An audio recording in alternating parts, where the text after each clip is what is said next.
Halo Sobat Jiwa, kembali lagi di Podcast Podcast Kesehatan Marzuki Madi.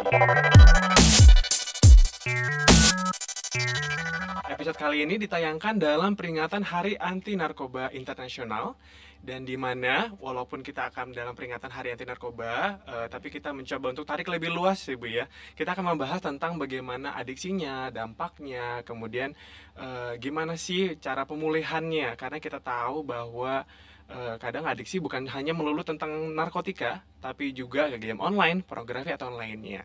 Kita akan membahas bersama Ibu Rahmi Binarsi. Halo Ibu, apa kabar? Baik, Iya. Selamat pagi. Assalamualaikum warahmatullahi wabarakatuh. Waalaikumsalam. Nah, untuk Sobat Jiwa ketahui, Bu Rahmi Binarsi ini adalah psikolog klinis dari Rumah Sakit Marzuki Madi. Dan Bu Ami udah, aku panggil Bu Ami aja ya. Ya, Bu Ami udah lama malang melintang di pelayanan ke ini ya, residen. Residen itu maksudnya penerima manfaat di Napsa.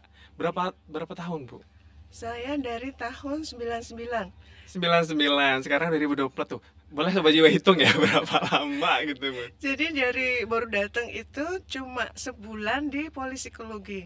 Selanjutnya itu di instalasi pemulihan ketergantungan nafsa. Iya. Waktu itu belum ada, jadi saya itu kayak apa ya, magang gitu ya di tempat rehab lain. Itu pulang pergi, kemudian yang setahun saya nginep di dalam. Oh gitu. Bersama pecandu. Oke, bersama Residen. kliennya ya, residennya kita sebut gitu. Berarti udah lama banget nih Sobat Jiwa. Pasti pengalamannya banyak, ilmunya juga banyak yang mau kita saling share gitu ya untuk Sobat Jiwa di sini. Nah, mungkin kita langsung ke diskusinya aja Ibu ya. Iya, Nah, silakan. sebenarnya kan kita kalau kita bahas narkoba pasti kita akan membahas tentang ketergantungan. Nah, pertanyaannya kenapa sih kita bisa ketergantungan Ibu? Kita lihat definisinya aja dulu ya. Jadi adiksi itu adalah ketergantungan seseorang pada sesuatu hal, dan dia itu susah gitu ya buat lepas dari situ meskipun dia pengen. Jadi ketergantungan pada sesuatu hal itu luas ya, cakupannya, range-nya itu luas. Kalau yang saya pelajari selama ini 25 tahun ini adalah ketergantungan nafza atau orang-orang lebih familiar dengan narkoba ya. Tapi sebenarnya ketergantungan itu banyak, belanja itu termasuk. Belanja, oke. Apalagi Bu yang sering Ibu temui ketergantungannya apa aja? Game online. Game online. Nah, nih remaja-remaja Iya, pasti banyak nih. Apalagi Bu? Judi online. Judi online, betul judi sih. juga termasuk, online termasuk.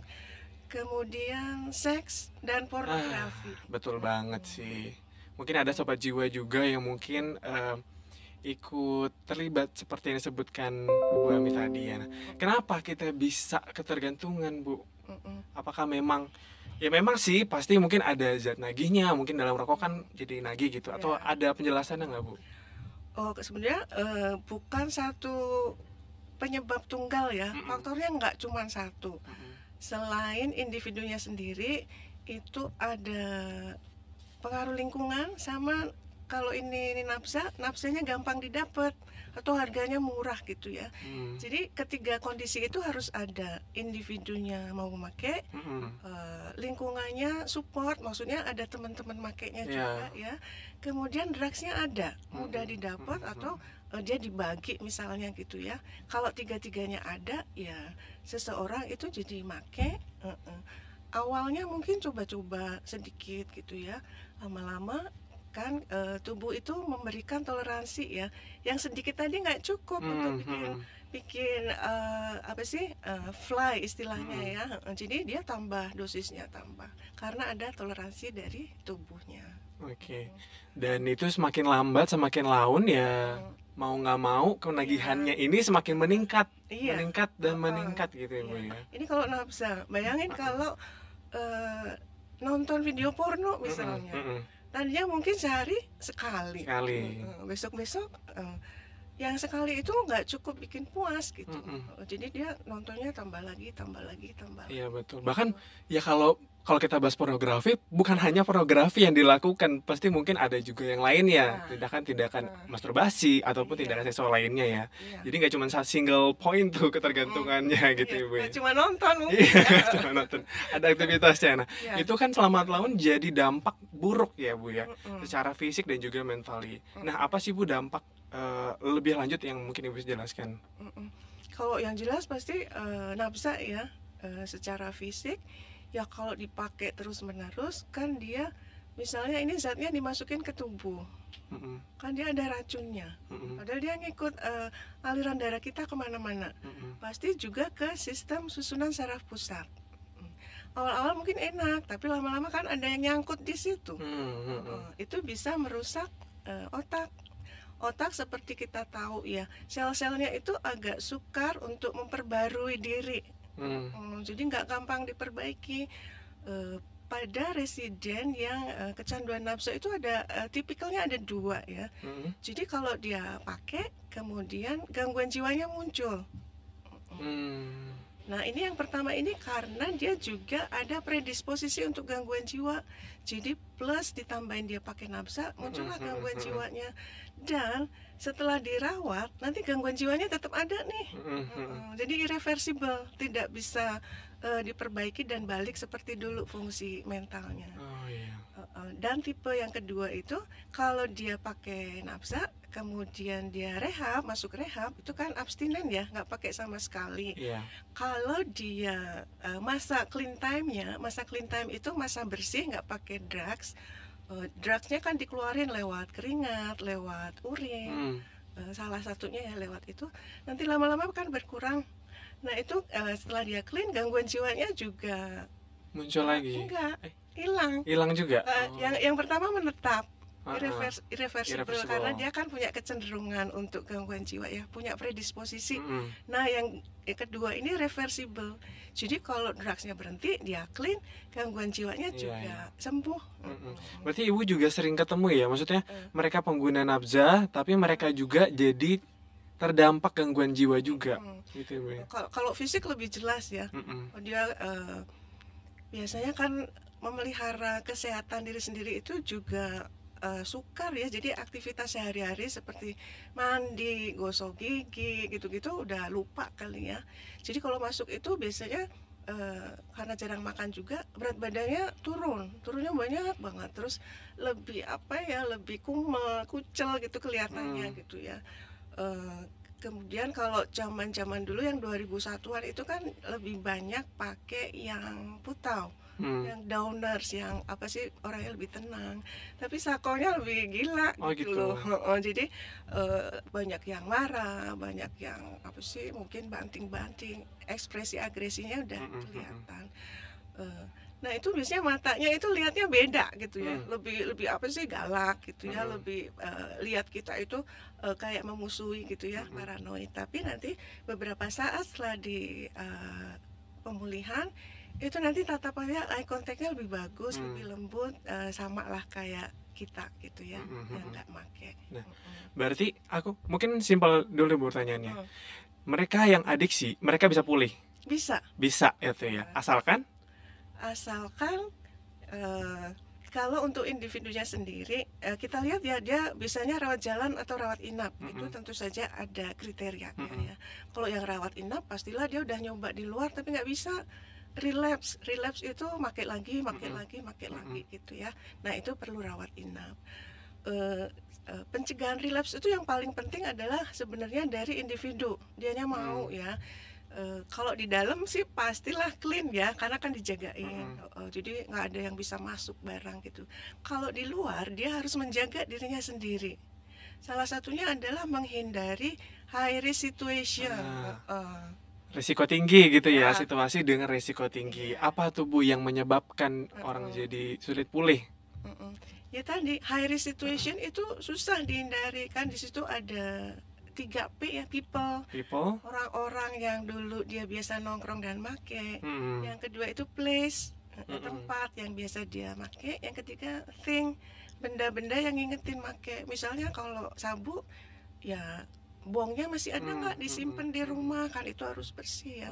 Berarti people, place and thing. Kita ulang ya. People itu berarti orangnya yang di sekeliling residen, kemudian juga place-nya, tempatnya. Biasanya kita misalkan di mana tuh tempat tersembunyi, kita nggak boleh ke situ dulu gitu Bu ya. Dan juga tadi Think. Think. Think, oke. Think itu bisa benda-benda, tapi sebenarnya banyak sih yang ngingetin. Kalau Yosua hujan gitu, gerimis, Iya. musiknya pas gitu, ingetnya apa? Ingetnya galau, Bu. Nah, kalau mereka mungkin beda ya. Hmm. Kalau gerimis musiknya pas gitu, lagi duduk nongkrong, nyimeng enak nih kayaknya. Iya, benar-benar sih. Heeh. Karena memang balik lagi nggak akan bisa melakukan pemulihan secara diri sendiri, Bu ya. Perlu dukungan orang lain. Iya. Nah, kita next pertanyaan nih, Bu. Terus kalau misalkan ada keluarga saya yang ada ya kita sebut saja sebagai korban penyalahgunaan nafsa ya. Kita sudut pandangnya sebagai mereka ini korban nih gitu ya. Sedangkan saya orang awam, apa yang perlu saya lakukan, Bu? Kalau misalkan ada keluarga saya sebagai korban penyalahgunaan nafsa? Ini berarti udah tahu ya kalau salah satu anggota keluarganya itu penyalahguna. Iya. Pakai, berarti udah tahu. Biasanya kan keluarga itu taunya lama ya. Jadi anak-anak tuh udah bertahun-tahun make atau judi online baru tahu sekarang nih setelah bertahun-tahun. Biasanya udah kategorinya kecanduan. Nah itu yang pasti perlu pertolongan profesional. Udah nggak bisa sendiri tuh. Kalau di rumah biasanya tanda-tandanya adalah banyak barang yang hilang di rumah. Dulu itu ada pengalaman apa ya? Ibunya itu nyimpen uangnya banyak gitu, tapi diambilnya dikit-dikit, berstrategi kan, biar jangan langsung ketahuan gitu. Terus dia bilangnya apa ke keluarganya tuh, mah kayaknya ada tuyul deh di sini. Iya. Ayo kita ini dong cari orang pinter. Nah itu cari orang pinter, orang pinternya juga itu temennya, jadi di itulah dibikin kayak drama gitu ya. Nanti kan nggak mempan, duitnya tetap hilang. Wah ini kurang pinter nih, ayo kita cari yang lain. Ya. Jadi seperti itu, mereka itu ada karakter juga manipulatif. Manipulatif. Nah yang tadi kan keluarganya harus bawa ke profesional, kalau nggak bisa ngatasin sendiri. Karena kenyataannya yang dibawa ke rehab itu udah bertahun-tahun ya, makanya baru ketahuan sekarang. Nah kalau di rehab itu kan layanannya banyak ya, dari segi fisik misalnya baru datang, kalau dia withdrawal, sakau istilahnya ya, kan dia di detox dulu. Detox itu upaya untuk menghilangkan racun nafsa dari dalam tubuh, tapi dengan cara yang sedemikian rupa sehingga residen itu merasa nyaman, merasa aman di situ. Detoksifikasinya gimana, Bu? Cara detox, karena ada yang saya pernah dengar direndam air gitu, atau gimana sih, Bu, optimalnya kalau orang detox? Ini aku orang awam nih, Iya. jadi apa buat gambaran kita? Saya cerita yang dimasuki Madi dulu. Boleh. Ya. Jadi kalau kita di sini pakainya simptomatis, jadi sesuai gejala. Misalnya dia pakai putau, kalau dia apa sih kayak orang flu meler gitu, ya dikasih obat flu. Nanti ada juga yang diare, kasih obat diare. Nanti ada yang pegel-pegel. Nah ini lebih ini lagi, panggilin tukang pijit atau kasih obat pegel. Jadi kita sesuai gejala aja. Jadi residen yang masuk itu langsung abstinen, itu zaman 2001 ya. Oh, langsung masuk, langsung lepas apapun gitu ya. Apapun. Langsung fokus kepada gejala sakonya tadi. Kebayang nggak sih obat-obat Kebayang itu banget. kan sebenarnya nggak nendang lah buat dia ya, yang biasa pakai dosis Bener. banyak, tiba-tiba kasih obat yang biasa-biasa aja kayak kita yang sakit gitu yang nggak pakai. Jadi di awal-awal itu karena fisiknya sakit, obatnya biasa aja. Kadang-kadang kalau nggak kuat tuh ada yang memilih untuk kabur dari tempat rehab. Kalau yang sekarang sih detoxnya lebih nyaman ya. Ada misalnya anti dari nafsanya. Nafsanya apa? Misalnya nanti kasih antinya, tapi kerjanya lebih smooth. Jadi si residen tadi ngerasa lebih nyaman dalam menjalani detox. Gitu. Oh gitu. Jadi bukan ini ya, kayak ini yang saya dengar aja, saya kan orang awam ya, Bu ya. Ada. Kayak misalkan Dia pakai putau, misalkan dengan dosis yang banyak, terus pas masuk residen, ya dia nanti dapetnya masih sedikit gitu, tetap dapat. Tapi sebenarnya enggak juga ya, Enggak. memang benar-benar total Iya, abstinen gitu. karena filosofinya kita seperti itu di sini, abstinen. Oh iya iya. Jadi kalau zaman dulu kan karena sesuai gejala aja, benar sih, bukan direndam tapi mandi. Mandi. Mandi air dingin itu menolong ternyata. Kemudian kalau pegel ya dipijitin, terus minum yang anget gitu ya, teh anget gitu. Bahkan waktu saya nginep itu ada yang ngajakin main badminton. Oh gitu. Itu jam 2 malam ya. Mungkin energinya banyak Ya, gitu Bu ya. energinya kan dikeluarin, nanti dia Heeh. keringetan, nanti dia capek. Baru. Baru bisa tidur. Karena ada gangguan tidur juga. Itu juga tantangan ya Bu ya, sekarang sebagai seorang psikolog gitu ya. Terus gimana, boleh cerita nggak Bu, ada pengalaman menarik nggak Bu sebagai psikolog yang nanganin ke residen? Em, Residen ini pecandu ini kan waktu make itu kan dia tertutup ya, tertutup, kemudian manipulatif, nggak gampang percaya sama orang. Kenapa nggak gampang percaya? Karena kalau beli itu kan kadang ditipu juga, Sama penjualnya? ya, Oh. atau sama teman-temannya ya, yang misalnya ada kurir yang disuruh nih udah diambil, dipotek dikit gitu istilahnya. Jadi dia itu hati-hati. Bahkan waktu ketemu saya itu waktu awal-awal 2001 itu saya juga baru ya, adiksi ini nggak diajarin di kuliah, jadi cuma sedikit banget. Saya banyak belajar itu justru waktu di tempat pemulihan, karena kan nginep di sana ya, learning by doing aja. Jadi kalau ditanya itu susah banget, tertutup gitu. Saya cari tahu musiknya apa sih yang dia suka. Kan saya tahu, oh ada yang nyambung-nyambung nih sama saya, Led Zeppelin, tahu lah. Iya. Apalagi Bu? The Police. Oh, iya. Untung genrenya sama nih Bu Ami nih. The Police saya tahu. Terus apa tuh yang lambangnya ada lidah itu loh, kok saya lupa. Juga nggak tahu sih. Itu angkatan jadul ya. Yang lagunya Angie gitu-gitu. Atau dia senangnya Madonna. Jadi saya cari tahu, saya bahas dari situ dulu masuk. Cerita tentang musik. Kemudian nanya kehidupannya dulu, masa kecilnya gimana. Nanti dia akan itu bilang, mereka panggil saya Suram. Jadi Suram. Karena kan saya nginep, dia pikir saya suster Ami. Ada juga SS kan, iya, Suster benar. Sri. Jadi itu akronimnya, kepanjangannya ya. Jadi biar akrab mereka manggilnya seperti itu. Jadi saya masuknya lewat musik nih, tanya-tanya musik kesenangannya.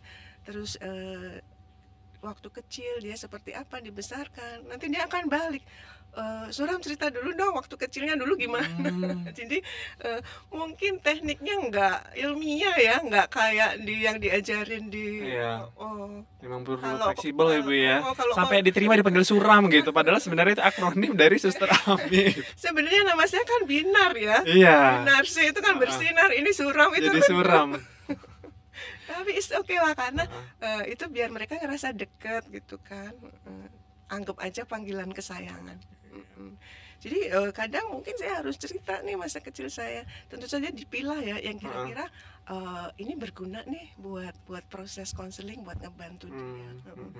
Jadi kadang-kadang saya cari-cari aja sendiri yang sesuai ya untuk anamnesa dan menggali latar belakang si residen tadi. Gimana tuh Ibu nanganin? Kan mereka manipulatif nih. Manipulatif kan berarti ceritanya tiba-tiba A, tiba-tiba B, tiba C, atau mungkin juga berbohong dengan ini. Ibu nggak sulit untuk mendengar itu? Yang pertama sih terima aja apa Terima adanya. Nanti kan ada pertemuan berikutnya. Rehab itu lama kalau yang dulu ya. Yang rawat inap itu minimal 6 bulan. Jadi saya punya banyak waktu lah. Punya banyak waktu. Memang harus perlahan gitu ya, untuk bangun rapor, kepercayaan gitu. Trustnya itu memang lama. Apalagi kalau problemnya itu nggak cuma adiksi. Kadang-kadang juga kan ada yang ke-gap ya, ketangkep terus kemudian dipenjara. Waktu di penjara kan masih anak-anak, kemudian dia dapat pelecehan seksual di situ. Nah itu saya ngegalinya lebih dalam lagi. Jadi memang perlu waktu ya untuk membangun raport, untuk membuat mereka percaya sama kita. Mungkin ini juga jadi masukan juga untuk kita sebagai keluarga yang ada sebagai keluarganya sebagai korban ya, bahwa walaupun mereka dipandang manipulatif ataupun dipandang berbohong, tapi kita juga harus mencoba untuk menerima dia, tahu apa yang dia pikirkan dan dirasakan gitu Ibu ya, sama seperti kita pada umumnya gitu. Kalau orang-orang tuh bilang kasih dong kesempatan kedua gitu ya. Kalau mereka itu ada ketiga, keempat, Betul, 5, betul. 10, 100, 1000. Jadi apa sih seolah-olah itu tidak berbatas gitu ya. Karena kalau saya sih mikirnya pasti ada harapan Betul banget, untuk betul. pulih. Mungkin satu orang cuma butuh kesempatan kedua, mungkin yang lain harus 5, yang lain harus 10. Udah tungguin aja. Mungkin kembali lagi jadinya dengan kesempatan-kesempatan yang banyak, ya keluarganya mungkin jadinya agak lepas gitu ya. Padahal ya kembali lagi, jika kita memang mau peduli, kita perlu tulus untuk membantu, karena ya dia juga gak akan bisa sendiri seperti hubungan kita tadi Bu ya. Gak akan bisa sendiri, perlu dukungan dari kita supaya dia bisa pulih dari ketergantungannya gitu Bu. Nah, kalau misalkan mungkin ada dari orang tua nih juga, anak-anaknya juga kecanduan game online gitu. Kan biasanya terlihat gitu Bu ya, waktu cuma di game. Apa Bu yang bisa perlu dilakukan sama orang tua tersebut? Sebenarnya waktu anak-anak pertama kali dikenalin gadget atau HP gitu ya, harusnya ada kesepakatan nih berapa waktu yang tepat untuk main game dalam sehari misalnya ya. Harus ada waktu khusus, dan itu memang harus deal ya sama orang tuanya. Kemudian mereka juga punya waktu ya sebagai keluarga itu untuk duduk bersama, untuk ngobrol, untuk mengekspresikan perasaan dan kasih sayang. Itu harus punya waktu, harus disempetin. Nah kebanyakan kadang-kadang itu anak-anak dikasih HP biar tenang, biar diam, sementara orang tuanya melakukan pekerjaan yang lain. Atau waktu duduk nih sama-sama sekeluarga, semuanya pegang HP. Nah itu nggak bisa. Jadi sebenarnya stresornya dari kita sendiri Bu ya. Jadi kalau anak-anak harus ikutin aturan dalam sehari itu berapa jam yang dia bisa pakai HP, orang tuanya juga sama-sama. Jadi kalau waktu duduk, waktunya ngobrol, no HP. Memang kembali lagi ke komitmen ya. Komitmen. Sebenarnya yang diubah bukan cuman juga anaknya tadi atau residen tadi, bahwa kitanya juga perlu mengubah diri gitu. Karena mereka itu butuh support ya, butuh dukungan. Di luar itu mereka kan judgementnya negatif semuanya ya. Betul. Jangan main sama dia deh, dia kan pecandu, nanti kebawa loh, nanti diajakin pakai juga loh. Benar-benar. Itu kan dari lingkungan itu juga stigma itu bikin pressure ya buat mereka. Atau kalau di rumah nih anaknya udah pulang dari rehab, orang tuanya karena pernah dibohongi sebelum-sebelumnya, janji berhenti kemudian ingkar gitu ya, mau pergi pamit ke rumah temen ternyata dia belok, orang tua itu kan juga trauma ya. Jadi setelah anaknya pulang, aturannya ketat banget. Jadi kemana-mana diikuti, overprotective gitu ya. overprotective. Kalau misalnya pergi sendiri, ditelepon nggak diangkat, jadi curiga gitu ya. Mereka itu juga nggak nyaman. Betul. Mereka itu butuhnya juga dikasih space buat dipercaya, untuk, ya, tapi dikasih space juga untuk bertanggung jawab. Apa sih kayak kita kalau main layang-layang gitu ya, ada tarik ulurnya. Tarik ulur gitu ya. Walaupun melelahkan kadang sih tarik ulur. Iya. Tapi itu juga metode yang tepat juga untuk mereka ya, karena memang kalau misalnya tiba-tiba langsung strict juga, ketat juga ya nggak bisa penolakan gitu mungkin dari dia ya. Iya. Mungkin ada lagi nggak Bu stigma-stigma, karena tadi Ibu tadi tentang stigma, karena kan pasti itu melekat ke pengguna nafza, dan mungkin itu juga yang jadi hambatan dia kembali sosialisasi dengan atau interaksi dengan lingkungannya, bahkan mungkin sampai menghambat dia sulit bekerja atau yang lainnya. Pernah ketemu kayak gitu nggak Bu? Iya, jadi kalau dia itu kalau di dalam pemulihan pengen pulang, kangen rumah. Tapi kalau udah di rumah nanyain mulu pemulihan gimana. Kenapa kok jadi pengen balik pemulihan Bu? Karena di rumah itu beda ya. Orang tua kadang-kadang lihat anaknya itu misalnya umurnya 25 gitu kan. Harapannya adalah anaknya bekerja, produktif, mungkin relationship ya, nanti menikah gitu. Harapannya seperti itu, seperti orang tua pada umumnya. Nah, residen ini waktu make itu kayak apa ya, Kalau makainya masih remaja, kemudian udah kecanduan, mereka kayak stuck at the moment. Umurnya maksudnya ya. Jadi umurnya sih 25 tahun secara kalender. Tapi umur mentalnya enggak. Karena dia mulai kecanduan dari remaja. Kebayang kan, kalau marah, kalau sedih pakai. Kalau nilainya jelek dimarahin orang tua pakai. Putus sama pacar pakai. Jadi dia tidak pernah menghadapi kehidupan seperti kita ngadepin kehidupan nyata gitu ya. Kalau nilainya jelek ngapain? Belajar kan kita. Dimarahin guru, ya udah dengerin nanti berubah gitu. Mereka tidak mengalami masa-masa seperti itu. Jadi maturitasnya itu memang nggak sesuai dengan umur kalender. Jadi nanti akan sering ketemu dia umurnya 25 tapi masih seperti remaja gitu ya. Itu karena faktor obat juga ya? Iya. Jadi ngaruh juga. Tapi itu bisa dikejar atau enggak? Bisa. Mereka bisa pulih ya, tapi gitu. By proses ya. Kalau pulang berarti harus berteman dengan semua orang, termasuk yang nggak make. Dan ini tidak mudah. Katanya kalau ngobrol sama kita itu nggak nyambung. Kalau mereka recovering addict ya, udah rehab kemudian berhenti, ngobrol sama orang biasa itu nggak nyambung. Bercandanya beda. Lucunya beda. Nah itu merupakan kesulitan mereka juga untuk menciptakan lingkungan pertemanan yang baru. Jadi kesulitannya itu sebenarnya banyak. Kalau mau kuliah juga duduk misalnya 2 jam ya di kelas, diam dengerin fokus itu susah. Itu mereka juga perlu waktu untuk adaptasi. Jadi mereka itu yang dikejar adaptasinya banyak untuk mengejar ketinggalan sehingga mereka jadi orang dewasa gitu ya.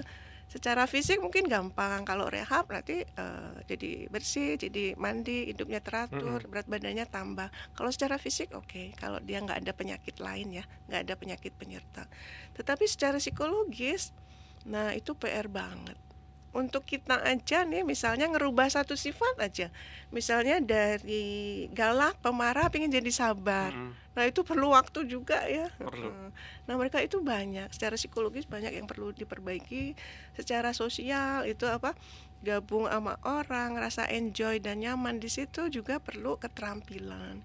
Kemudian secara spiritual, untuk dekat lagi sama Tuhan, untuk memahami hidup tuh buat apa sih, kenapa diciptakan seperti ini, kenapa harus jadi pecandu, kenapa bukan orang lain, kenapa harus saya. Kan itu perjalanan spiritualnya juga berproses gitu ya.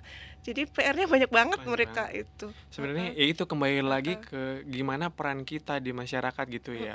Dimana mungkin tempat kuliah kita, mungkin tempat kerja kita ada yang memang ya kita tahu lah nggak semua orang sempurna gitu Bu ya. Pasti ada ya, kita mungkin ada yang gangguan jiwa juga, ada yang ketergantungan juga, dan juga mungkin masalah-masalah lain. Tapi gimana kita mau berupaya lebih menciptakan kondisi yang kondusif supaya mereka bisa diberi peluang, kesempatan ya Bu ya. Karena ya kalau kita nggak kasih kesempatan, kita jauh-jauhin mereka juga, ya mereka gimana mau pulihnya ya Bu ya.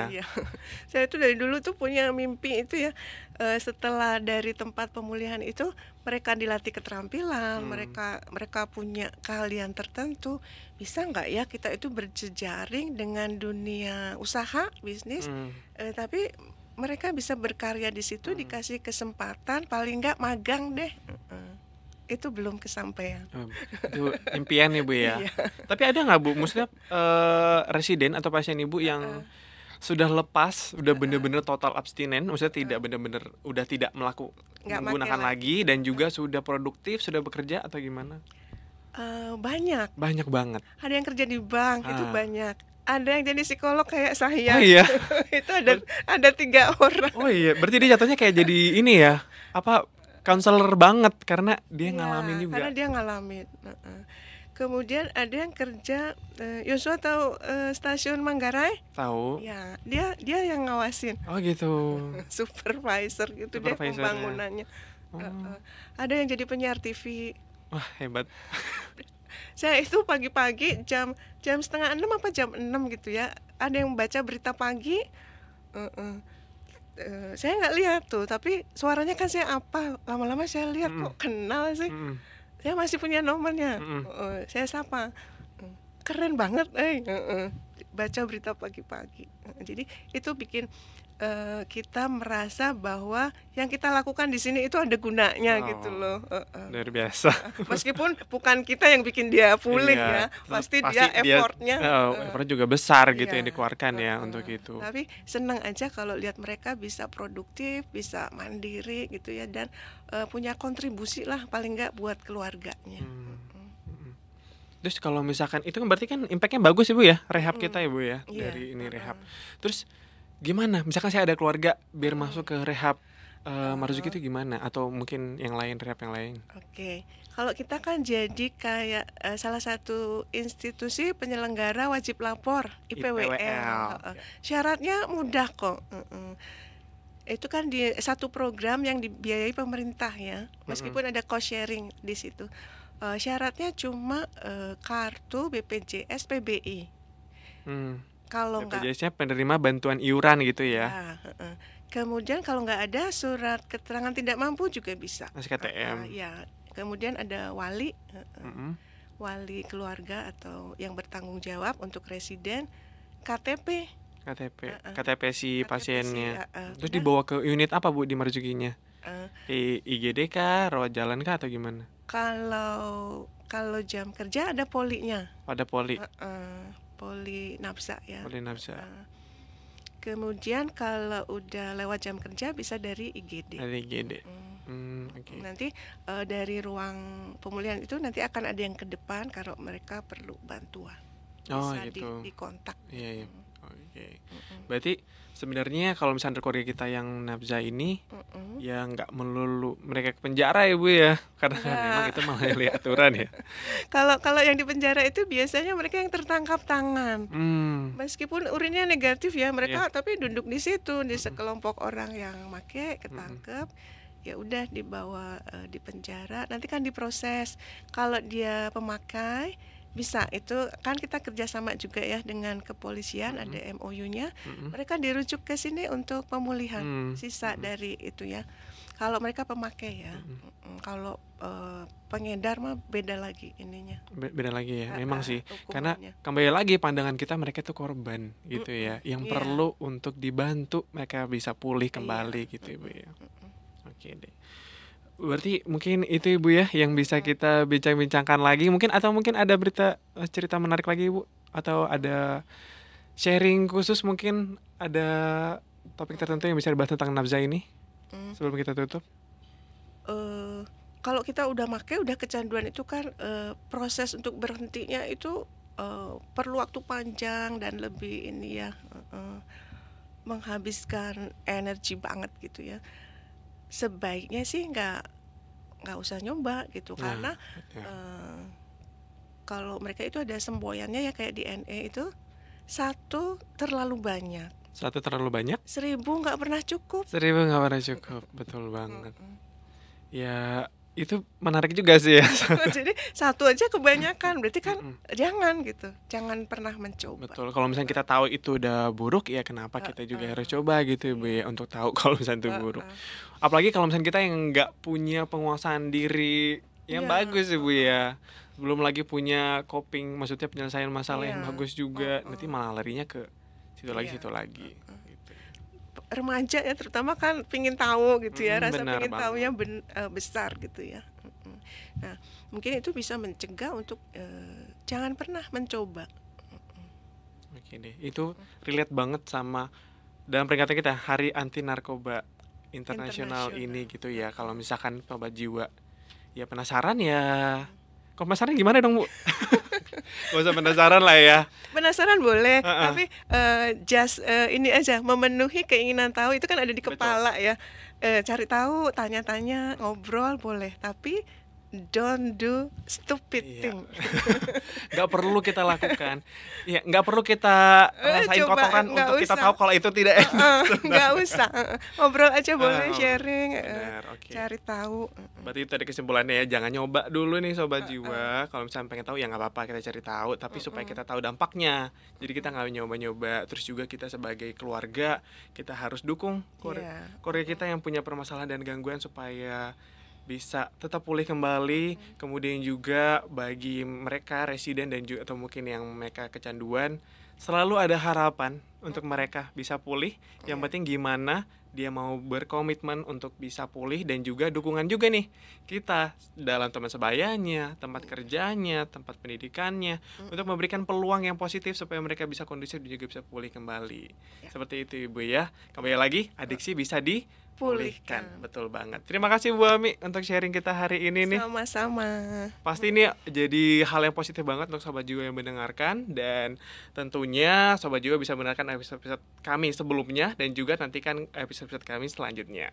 Terima kasih, salam sehat. Terima kasih. Terima kasih, Bu Ami.